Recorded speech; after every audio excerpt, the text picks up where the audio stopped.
মানে আপনাদের এই আন্তরিকতা দেখে আমরা সত্যি অনুপ্রাণিত। আমরা বিশ্বাস করি এই সাপোর্টটা আজকে পাওয়াতে আমাদের বাংলাদেশের নারীরা খালি এখন সাফ না, এখন এএফসি কাপও জয়লাভ করার স্বপ্নও দেখবে, আর ইনশাল্লাহ একদিন ওরা ফাইনালসে খেলতে পারবে, সেটা আমাদের প্রত্যাশা।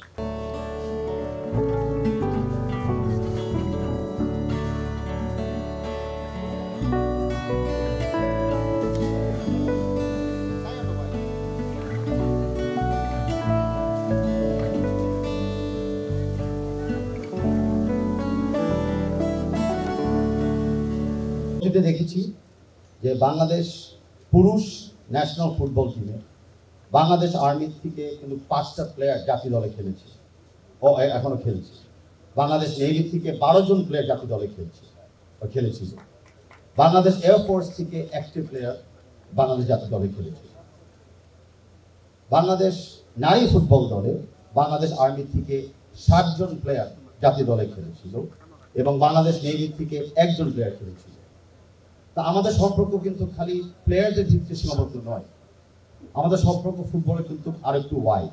তেমনি বাংলাদেশ আর্মি থেকে আমাদের 4 জন সার্টিফাইড কোচেস আছে, বাংলাদেশ নেভি থেকে আমাদের 4 জন সার্টিফাইড কোচেস আছে এবং বাংলাদেশ এয়ারফোর্স থেকে আমাদের 1 জন সার্টিফাইড কোচ আছে।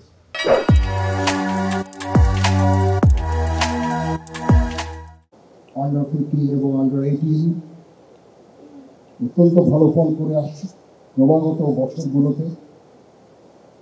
একই সাথে নারী ফুটবল দল দুইবার চ্যাম্পিয়ন হওয়ার গৌরব অর্জন করেছে।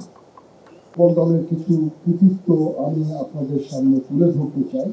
2017 সালে সাফ অনূর্ধ্ব 15 এবং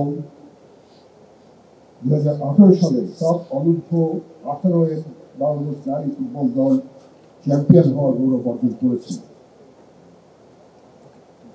2019 সালে অনূর্ধ্ব 19 নারী আন্তর্জাতিক গোল্ড কাপে লাওসের সাথে বাংলাদেশ যুগ্মভাবে চ্যাম্পিয়ন হওয়ার গৌরব অর্জন করেছিল।